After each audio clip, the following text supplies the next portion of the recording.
Por todo, muchas gracias por vuestra participación a este webinar periódico del capítulo español de American College of Surgeons. Es el primero, además, de esta nueva temporada y seguimos como los años anteriores con un webinar al mes. Pero abrimos esta temporada con Gianluca Pellino, que es un cirujano italiano, pero que trabaja en el Hospital Universidad de Valdebrón en Barcelona, y le hemos pedido pues, que nos cuente una parte que es muy, muy importante para cualquier cirujano. Si es académico, es incluso más útil. Algo que me pasa a mí también, que realmente cuando publicamos, nos aceptan un artículo, luego queremos ver un poco la relevancia que ha tenido y salen unos números que son índice altimétrico y que no entendemos, no sabemos muy bien. Luego, pues nos queremos enterar si han citado o no nuestros artículos. Luego, cuando hacemos incluso posiciones, sabéis que uno de los índices es el H-index, y tampoco entendemos muy bien de dónde viene, por qué se actualiza y alguna vez baja o sube. Y todas esas preguntas son las que Gianluca Pellino hoy nos va a hablar y nos va a comentar. Por lo cual, Gianluca, muchas gracias antes de todo por participar y te dejamos aquí en este webinar y luego pues intentaremos hacerte alguna pregunta. Muchas gracias, Benedetto. Gracias a todos por la oportunidad de hablar sobre un tema que la verdad no enseñamos mucho digamos, durante la carrera de cirujanos, y entonces es algo necesario que tenemos que empezar a desarrollar como habilidad. ¿Se ve la presentación? ¿Puedes ver, Benedetto? Perfectamente, Gianluca, la vemos muy bien. Sí. Entonces, vamos a ver un poco lo que son estos índices bibliométricos y por qué son importantes. Entonces, yo trabajo en Valdebrón, donde soy profesor asociado, profesor agregado también a la Universidad Autónoma de Barcelona y coordino la investigación de mi unidad. Y siempre digo de la importancia de conocer los índices bibliométricos. ¿Por qué? Lo que nosotros tenemos que tener claro es una pregunta antes de hacer cualquier tipo de investigación. Entonces, ¿cuál es el objetivo de nuestra investigación? O por otro lado, podemos preguntarnos por qué hacemos investigación como tal.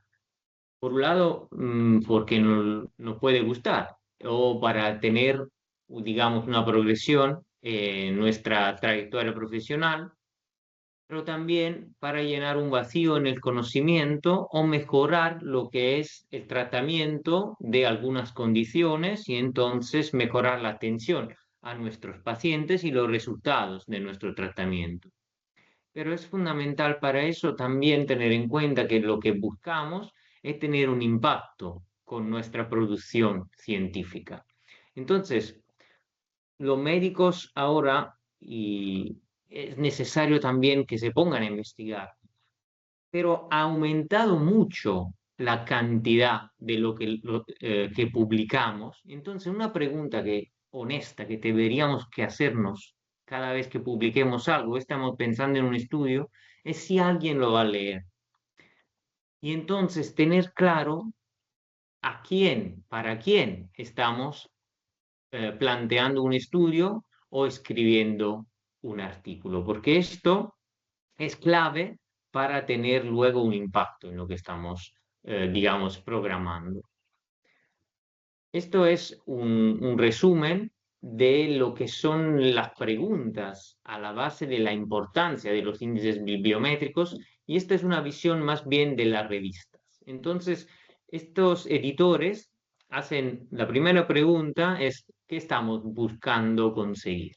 Entonces, en función de lo que queremos alcanzar, sean autores, sean, digamos, organizaciones, entonces tenemos que intentar bien utilizar los recursos más apropiados para impactar en el índice que más nos interese. Y en esto es importante tener claro hacia quién nos estamos escribiendo nuestro artículo o hacia quién nos estemos dirigiendo y cuál es el objeto sobre el cual estamos investigando. Y también este tipo de revista considera también el modelo de inversión de la publicación y entonces la comparación con otros tipos de editores. La clave aquí, para nosotros autores, es mirar en cuál área estamos investigando y elegir la plataforma en la cual vamos a compartir nuestra investigación, es decir, la revista en la cual vamos a publicar, en función también de las métricas.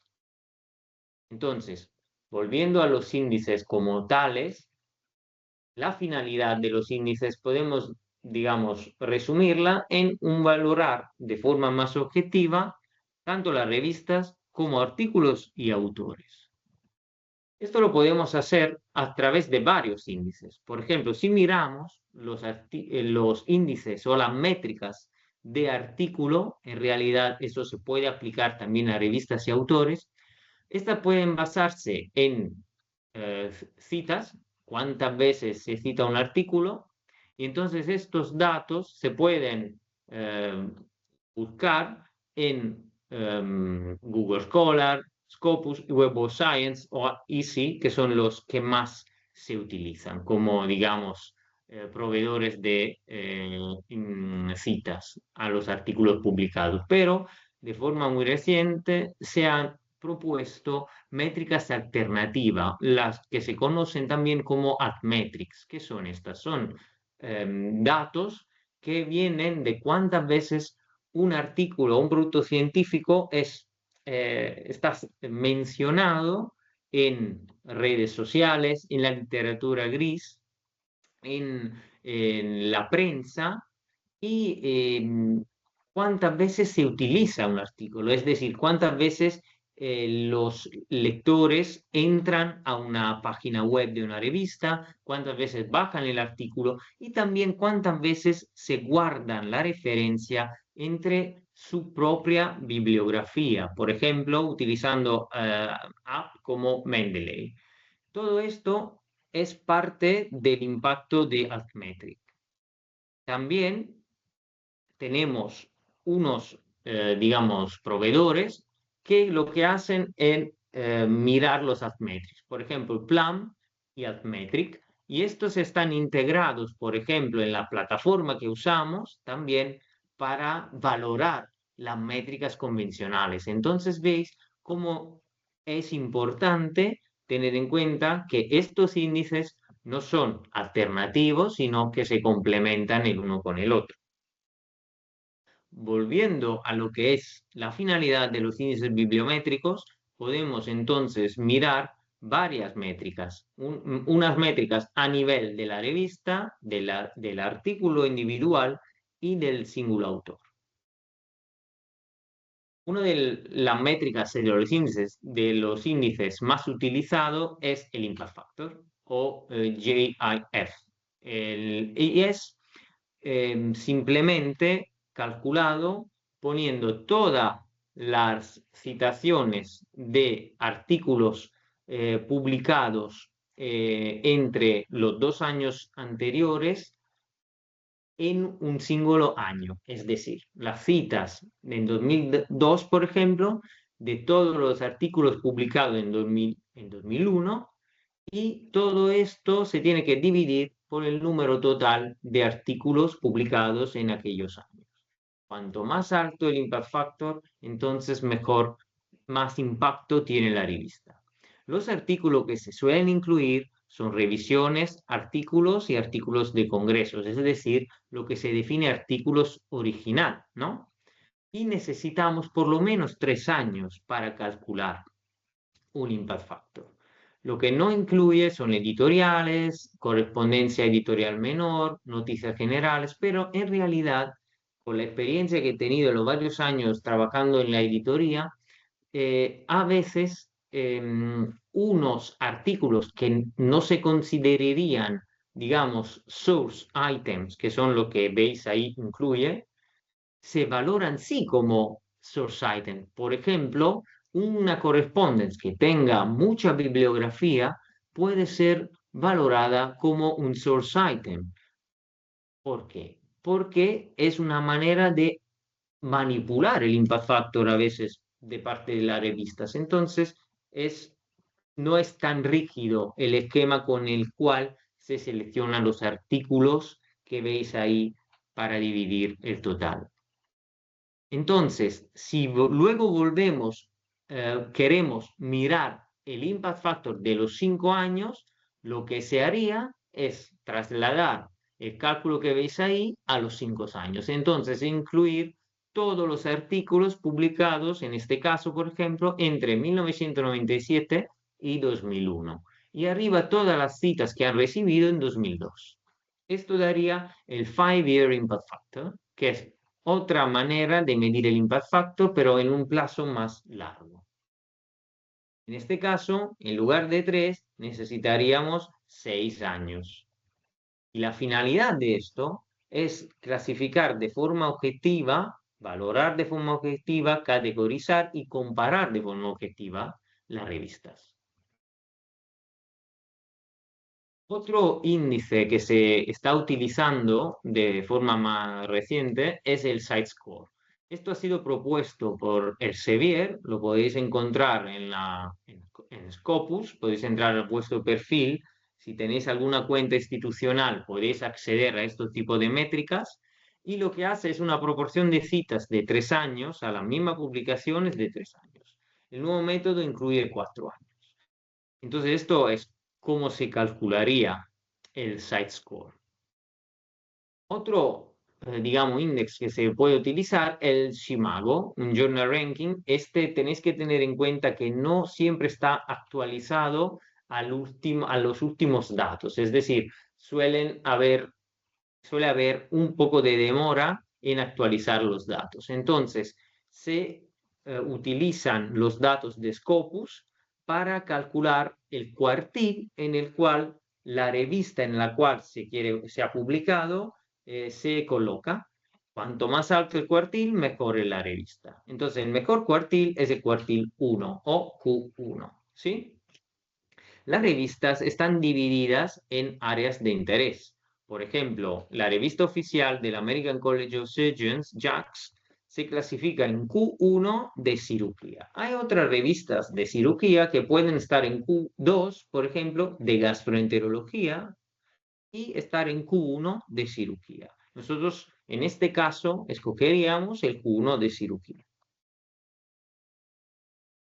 Para valorar la revista, lo que se puede utilizar también es el índice H5.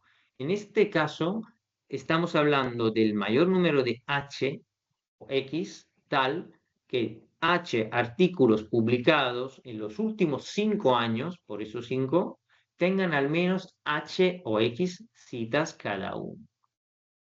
Entonces, en este caso, vamos a utilizar datos que veis ahí, están reportados en Google Scholar, es similar al H-Index que vemos dentro de poco, y valora la publicación en los últimos 5 años. Tiene un problema eso, que solo valora las 20 revistas principales en cada categoría o subcategoría, es decir, que no todas las revistas están incluidas en este tipo de medición.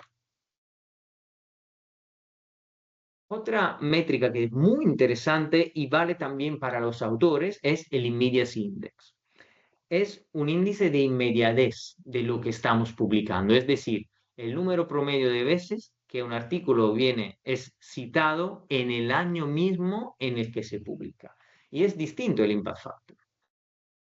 Para un investigador, si buscamos una revista que tenga una lectura y una difusión muy rápida, un impacto muy rápido, entonces buscamos una revista con immediacy index alto.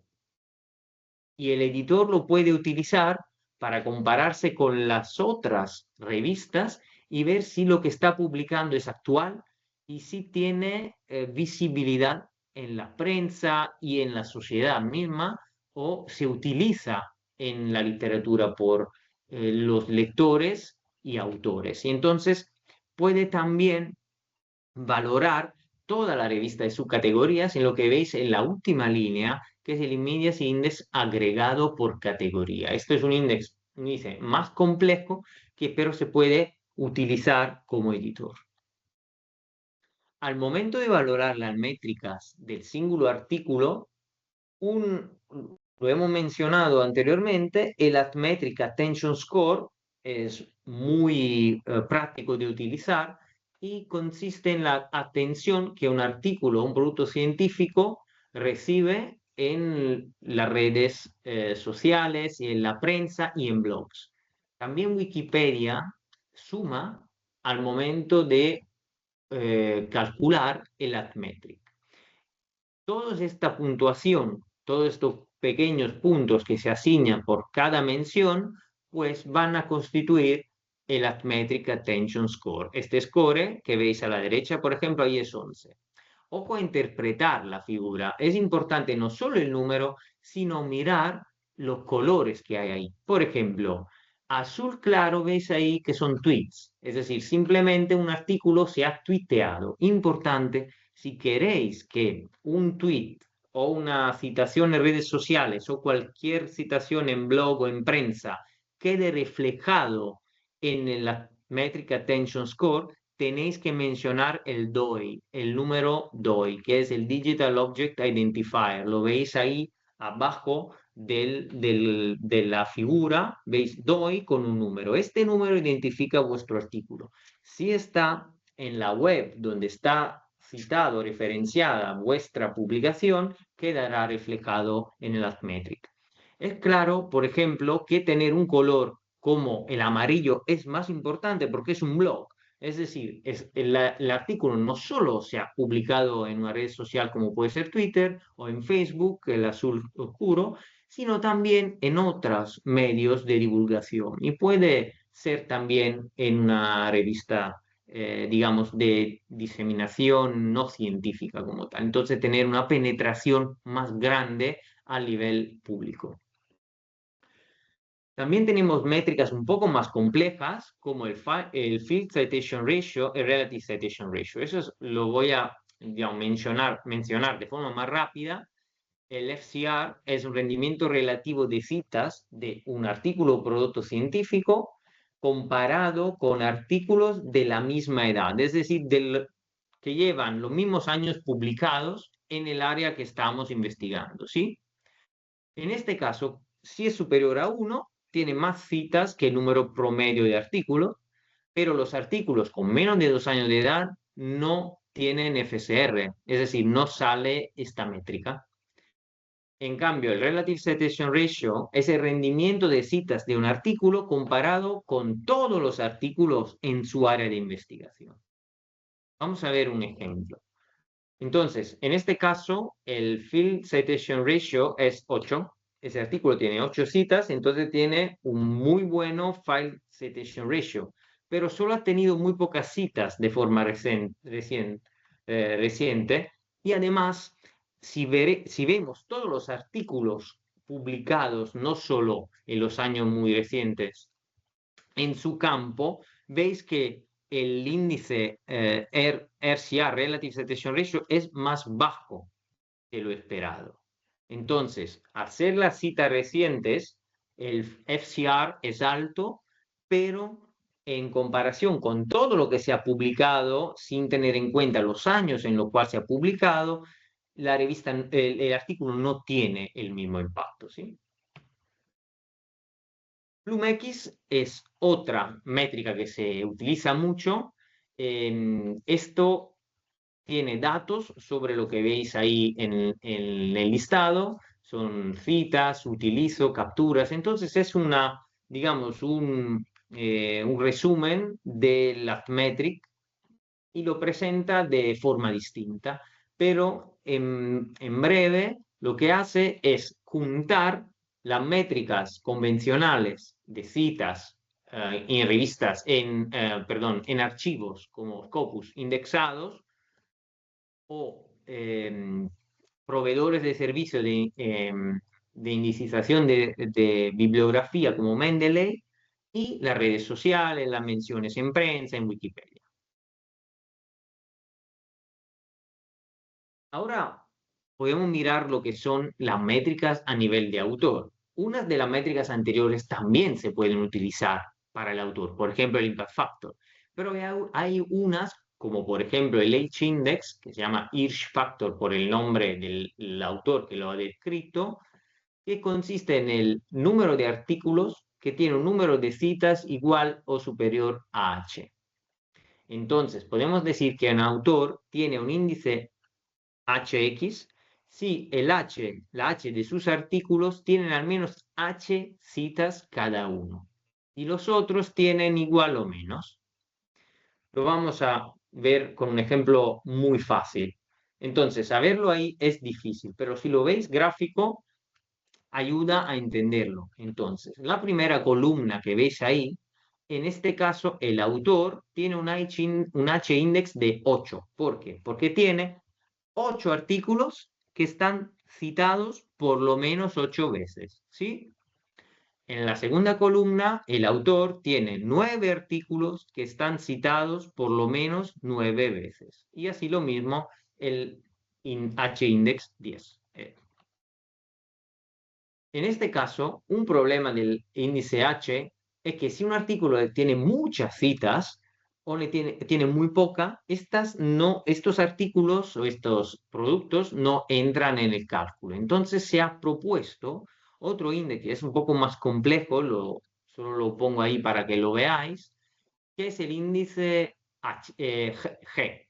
Y entonces en este caso se habla de rangos.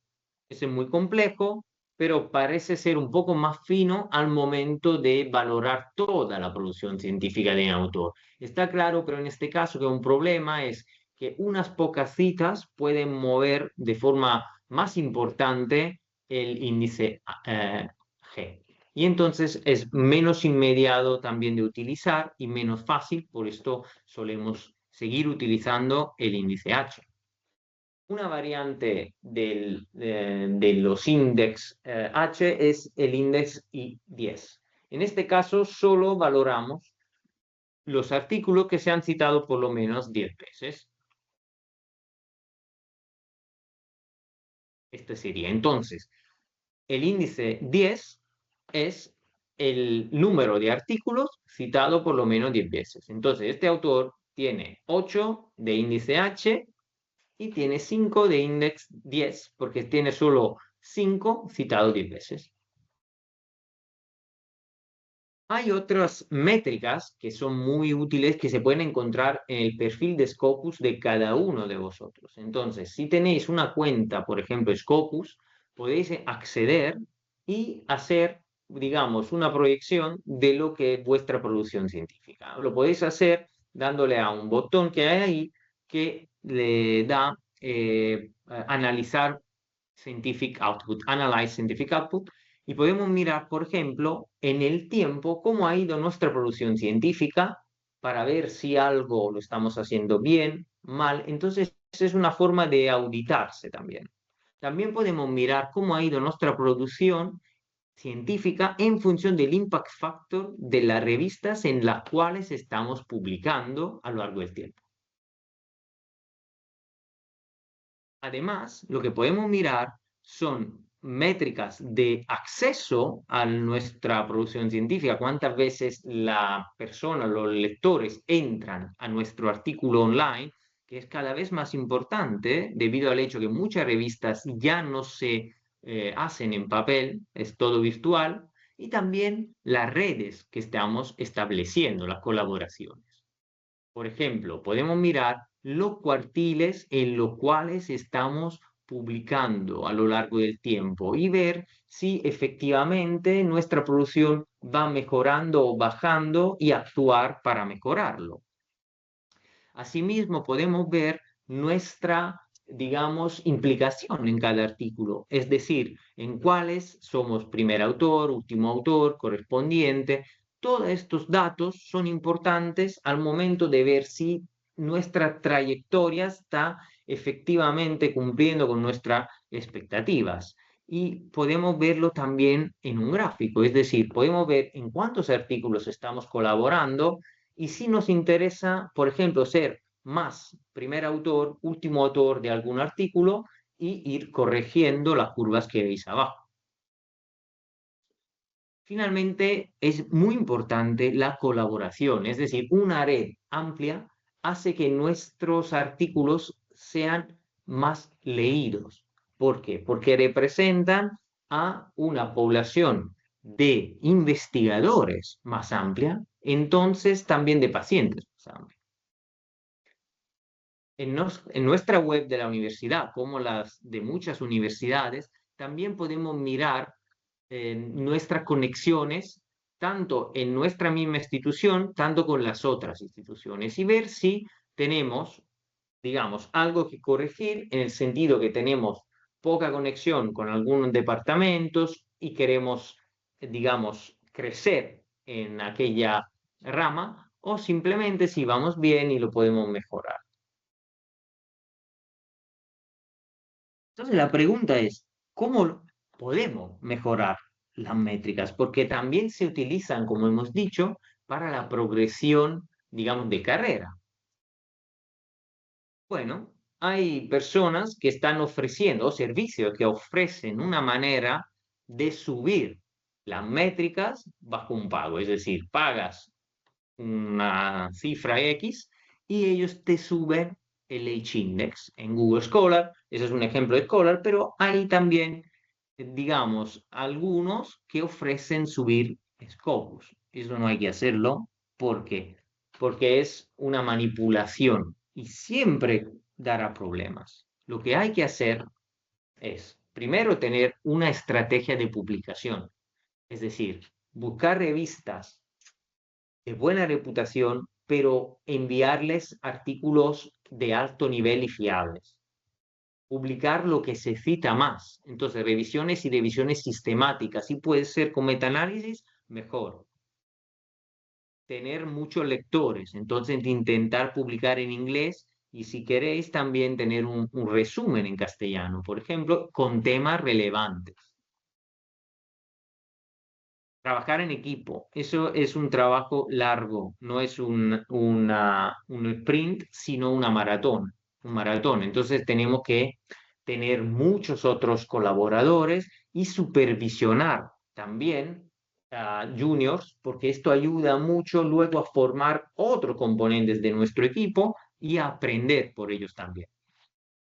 Es importante también dar visibilidad y promoción a lo que estamos publicando y produciendo, compartir nuestros datos. Si se puede publicar en Open Access, es muy importante hacerlo porque los artículos son más leídos. Además, tenemos que poner los datos en nuestros congresos, en redes sociales, estar atentos a que nuestros perfiles académicos estén actualizados y que todo esté homogéneo entre las varias plataformas. Y tenemos que intentar no hacer autocitaciones. Entonces, hacerlo cuando sea indispensable y tener paciencia. Lleva tiempo.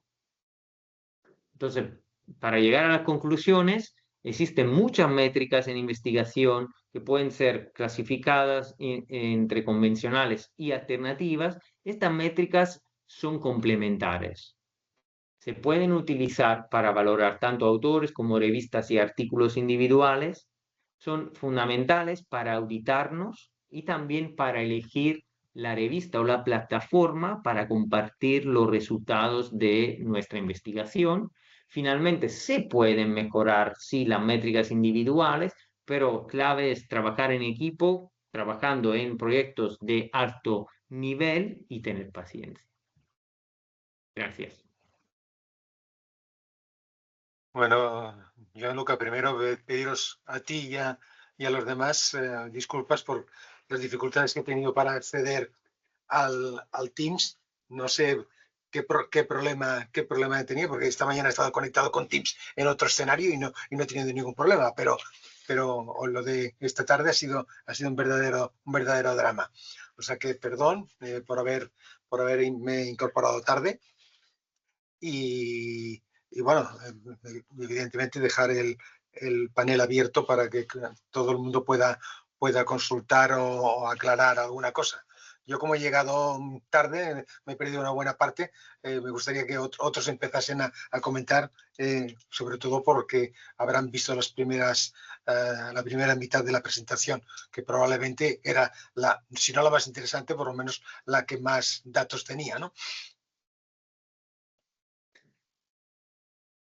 Además veo que tenemos conectado a una persona que ha sido editor de cirugía española, o sea que también puede comentar, es bien conocedor de este sistema, de estos sistemas métricos y es bien conocedor de estas métricas y puede orientar también a la gente sobre ellas. Tengo que decir, mientras que, digamos, lleguen preguntas o comentarios, que son importantes las métricas. Yo quiero destacar mucho la importancia de la auditoría, de hacer auditoría a uno mismo de lo que se publica, porque cada vez más las revistas se están moviendo, alejando del impact factor en sí. Es decir, el factor de impacto como tal se puede manipular. Entonces, es justamente lo que ha pasado con el COVID.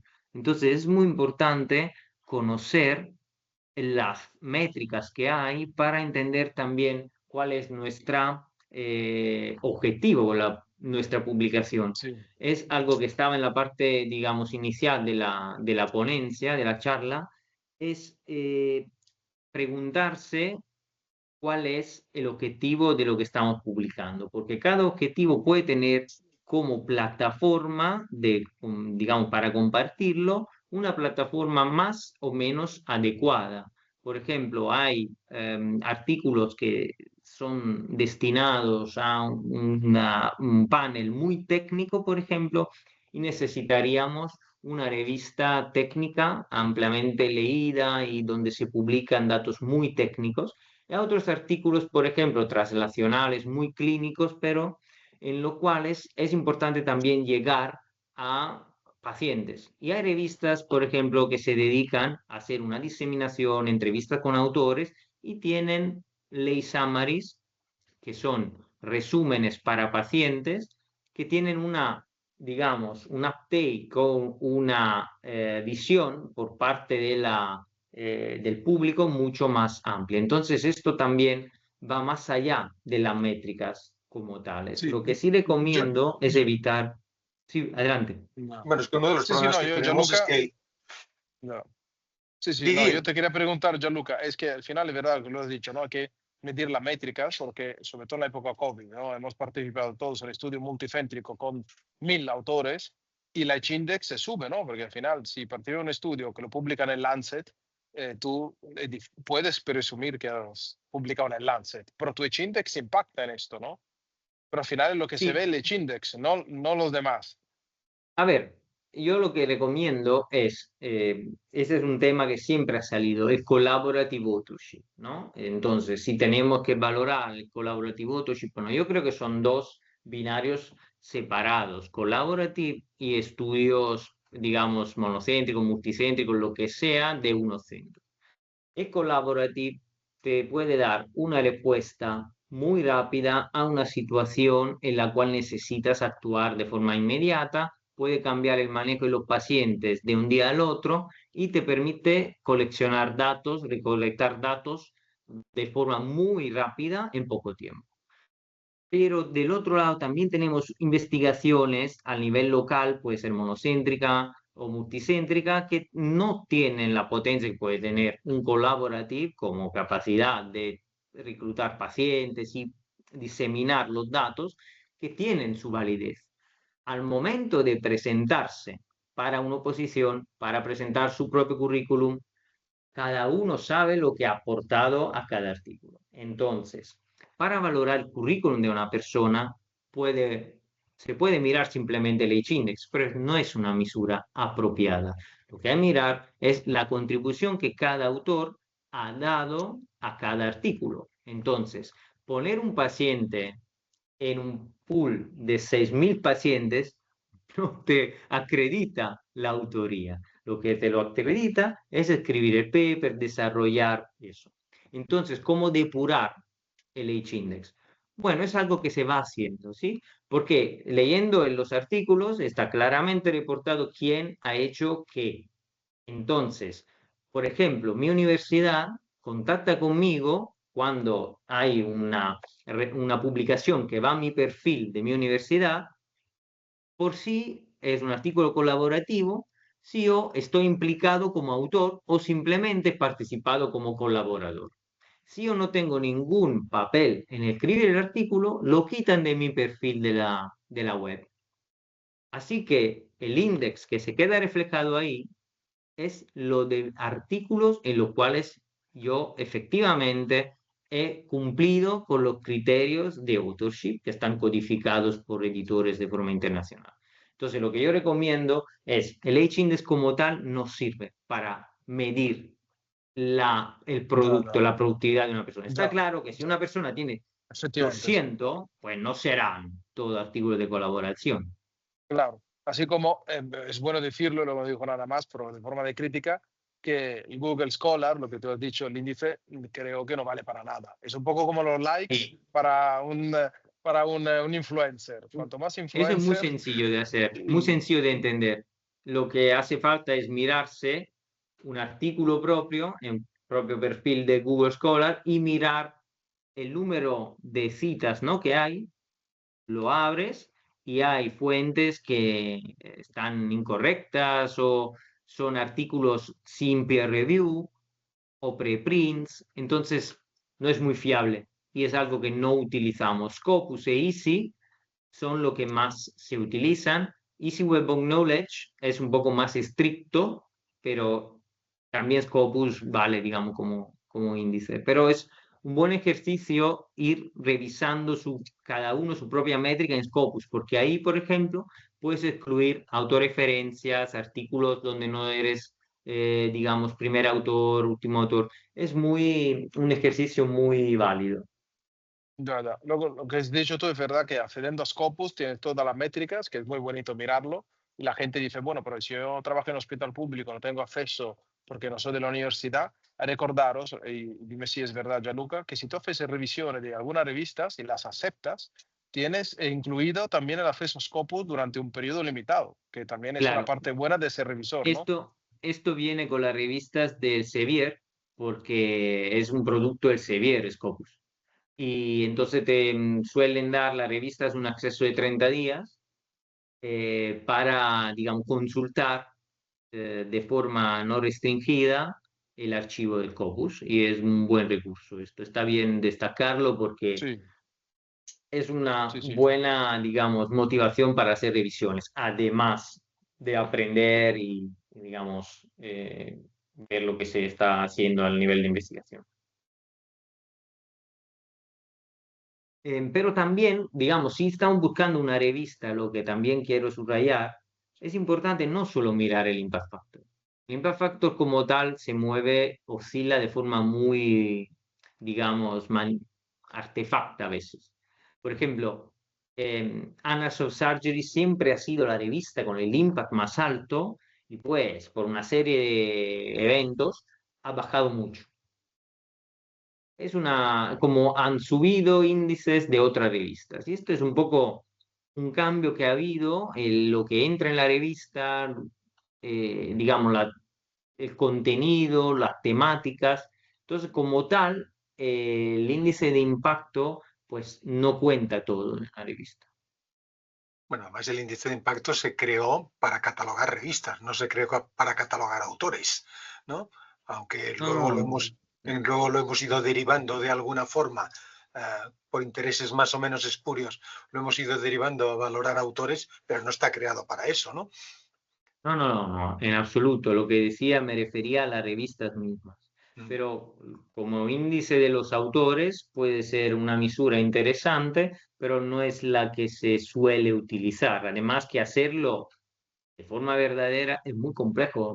Yo lo hice alguna vez, te lleva horas porque tienes que buscar el impact de la revista, es un poco rollo.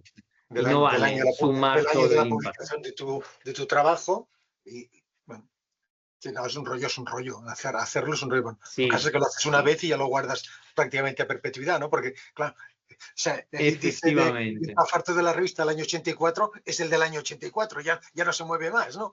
efectivamente, efectivamente. Entonces, eh, esto es también para ver un poco con cuidado. Lo que creo que es clave es para valorar también la trayectoria de un autor, es que si tiene una temática en su trayectoria que sigue desarrollando, si tiene una continuidad en la producción científica, si tiene colaboraciones internacionales, si tiene patentes. Esto no es fácil de medir con una métrica. Además que podemos tener, por ejemplo, los Admetrics tampoco son perfectos, porque puedes hacer miles de tweets, a tener un blog y poner todos tus artículos, pues te sube de forma muy rápida el Admetric. Entonces, todo se tiene que valorar de forma conjunta, pero digamos, son mejorables y se buscan más maneras de medir el impacto de los autores, de las revistas y de los artículos.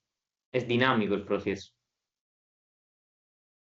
El problema viene cuando cuando tú haces de evaluador, yo qué sé, para ANECA, para las agencias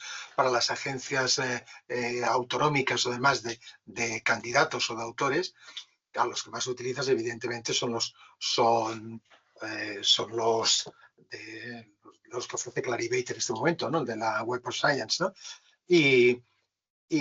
Pero aún así todo, como tú decías, hay serios problemas, ¿no? Y muchos de ellos vienen fundamentalmente con los estudios colaborativos, o vienen, mejor dicho, fundamentalmente con la definición de quién es autor real, ¿no? Sí. Sobre todo, bueno, yo creo que en todo el mundo, pero sobre todo en el mundo hispano, hemos tenido siempre mucha tendencia a colocar dentro de los firmantes pues, a gente de nuestro entorno, a gente de nuestro equipo, aunque a veces Sí. probablemente muchos de ellos no adquirirían la categoría de autor con los criterios internacionales, ¿no? Sí, Y digamos eso, que claro, eso el sí, esto está, colmo, ya son los estudios colaborativos, ¿no? Donde hemos visto estudios colaborativos de que hay más páginas con autores que con contenido científico, ¿no? totalmente, ¿no? Lo que pasa es que tienen más autores que pacientes, Mm. unos estudios, ¿sí? Pero, de vuelta, eso he Andre- he enviado un Andreu enlace, luego quiere ¿sí? preguntar algo. Sí, lo acabas de enviar, lo he visto. ¿Se puede hablar? Sí, claro que sí, se Adelante. puede hablar. Ah, hola. Mira, yo es que esto que estabas comentando ahora, Luis, de los estudios multicéntricos y demás, ahora mismo ANECA, por ejemplo, ha cambiado los criterios de evaluación y de hecho yo el otro día para un tema de la facultad, para estar en el de profesor en el programa de doctorado, pues lo que me pedían era poner 5 artículos en los cuales explicara la importancia de esos artículos. Ahora mismo yo creo que no hay que criminalizar los estudios estos multicéntricos, que como tú decías, que aparecen 3 páginas de autores, porque lo que se está intentando valorar ahora, más que el factor impacto o el índice H, es la difusión, por ejemplo, que ese artículo tiene en la sociedad. Por eso ahora mismo los artículos abiertos, aunque tú tengas que pagar porque estén abiertos el artículo, tienen incluso más valor que los de las revistas de pago que tú tienes o sea, que ese artículo no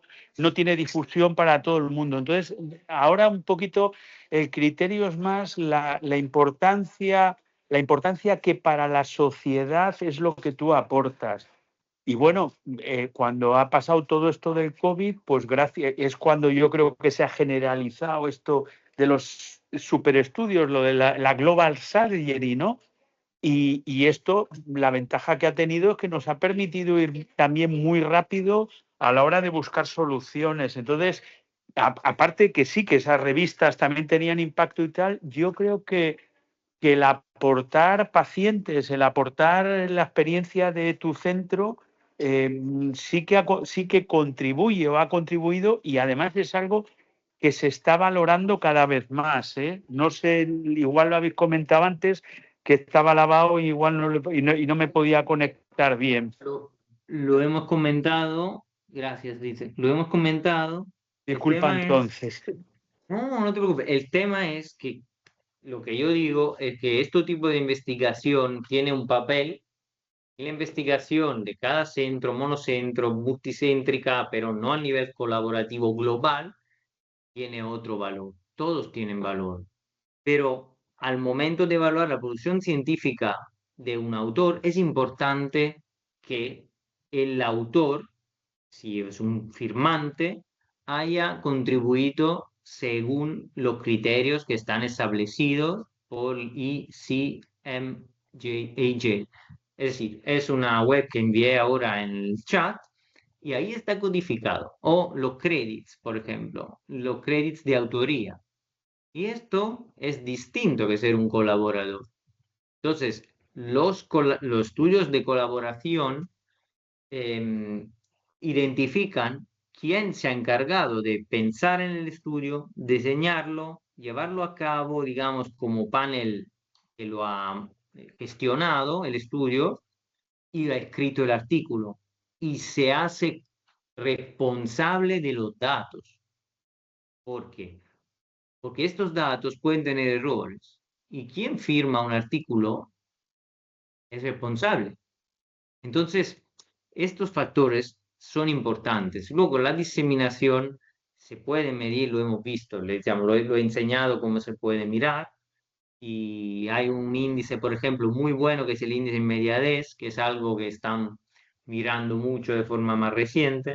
Es decir, cuánto tarda un artículo a ser leído y entrar en la sociedad. Eso es otra métrica que se está usando. A ver, Andreu, que tienes la mano levantada desde hace un buen rato. Hola a todos. Bueno, en primer lugar, Gianluca, enhorabuena por la presentación. Me ha fascinado sobre todo la cantidad de métricas que has comentado y su significado, muchas de las cuales desconocía. Pero quería preguntarte si para un autor que está ahora decidido a publicar, ¿qué métrica o qué dos métricas serían las mejores que recomendarías en función del nivel de autoría y el nivel de revista? Gracias. Lo que yo intentaría ahora son, digamos, las métricas que más se siguen utilizando. El impact factor sigue teniendo su valor. Como editor te hablo, hace 3 años que unas revistas dicen que se están alejando el impact factor, ¿verdad? Pero sigue estando ahí. Entonces, impact factor, el cuartil de la revista, mirar para, digamos, apostar artículo a revistas Q1, ese está, digamos, tendría que ser nuestro objetivo Q1 cirugía, ¿sí? Y mirar el H-index. Esos, el índice H, son los que más se utilizan. Luego, todo lo demás lo puedes ir desarrollando poco a poco. Es decir, una vez que ya estás más establecido en el mundo de la investigación, necesitas buscar algo más específico, digamos esto. Lo que yo recomiendo, si quieres hacer una investigación de impacto, es leer mucho, ver dónde hay un vacío de desconocimiento y aplicar tu lado clínico. Esto lo puedes hacer sobre todo si empiezas a hacer investigación más allá en tu carrera profesional. Ya tienes preguntas clínicas y esto es muy importante. Finalmente, involucrar a pacientes, porque si tienes la perspectiva del paciente de investigación, tendrá buena diseminación sí o sí, porque será leído por pacientes, asociaciones. Entonces, esos serían mis steps. Y las métricas que te mencioné, cuartil de la revista, impact factor, índice H, esas siguen siendo las tres, digamos, más utilizadas. Y luego se puede añadir un consejo personal o una opinión, a ver qué opináis vosotros. Uno publica, es una revista súper buena, pero igual en tu entorno no lo leen los que conoces.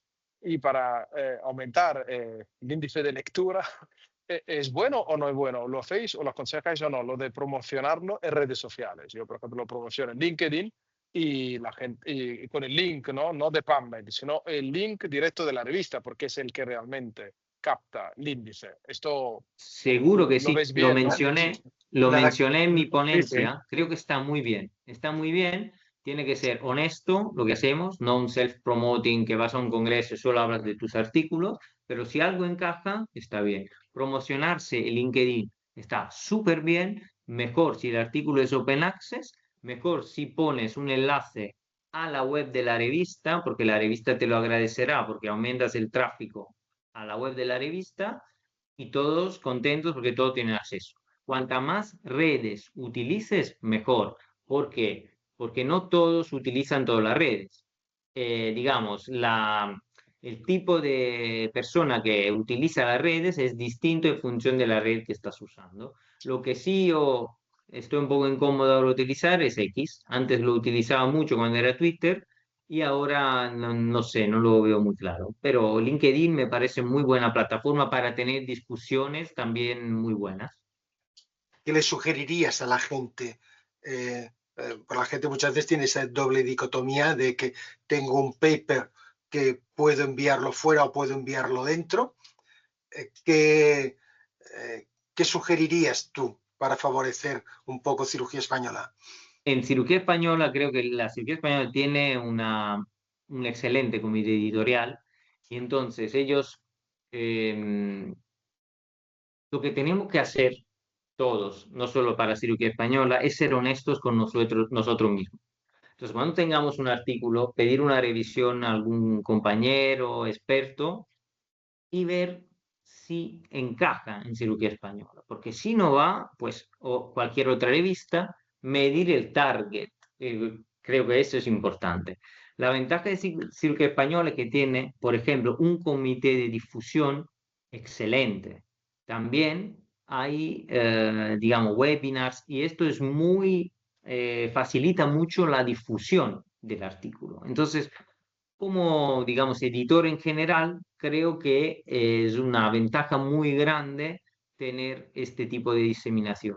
Además, otra perspectiva de publicar en cirugía española es que es verdad que el inglés te da acceso, ¿no?, a muchos lectores, pero también hay muchos lectores que leen poco en inglés, sobre todo en Latinoamérica, que se están desarrollando muchos, digamos, países ahí hacia la cirugía mínimamente invasiva y hacemos programas de colaboración y también, digamos, en Europa. Entonces, estas son todas ventajas que se tienen que valorar al momento de querer publicar en cirugía española. Esto creo que sería además que es una revista que tiene prestigio de conocido hace años, y se coloca en un cuartil ideal para publicar y además está en Scopus, es un producto, digamos, excelente, eso seguro.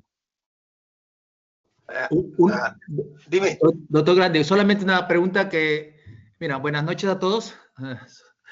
Mire, una cosa que directamente no tiene relación con la exposición, pero ahora que habéis mencionado el acceso a Scopus y a Envase, yo tengo la pregunta, si no está asociado a una universidad, ¿qué otras maneras existen para poder acceder a estos buscadores bibliográficos, Scopus y a Envase? A ver, lo que te puedo recomendar, lo que hemos dicho, Scopus te da acceso si eres revisor de revistas de Elsevier, a veces te viene el acceso durante un mes. Mi recomendación es, si tienes un proyecto muy bueno, ¿no?, lo puedes hacer haciendo una búsqueda de la literatura, es decir, basarlo en una revisión sistemática y lo pones como parte de tu proyecto. Pides una financiación para tu proyecto en la cual haces que te paguen también el acceso a eso. Eso sería mi recomendación muy práctica. O sea, se Si puede no acceder tienes a una esta... afiliación institucional. Eso, filiación institucional, pero personalmente para, por ejemplo, para acceder a Es lo esta que te base estoy de datos. diciendo. Entonces, intentar conseguir becas para proyectos para también entrar a base de datos. Eso es.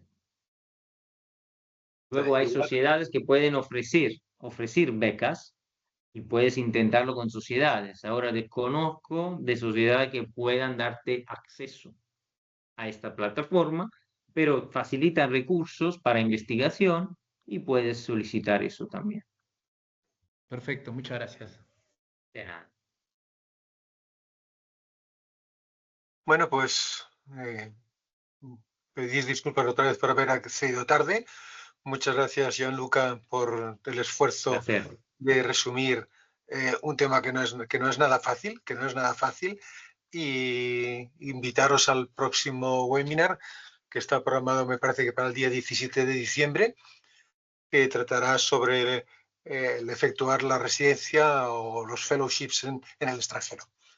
O sea que un abrazo para todos y nos Muchas vemos gracias. en diciembre. Un abrazo. Encantado. Adiós, Un gracias. abrazo Chao. fuerte. Gracias, Gianluca. Gracias a todos. Un abrazo. Gracias a todos. Chao, chao. Placer. Chao.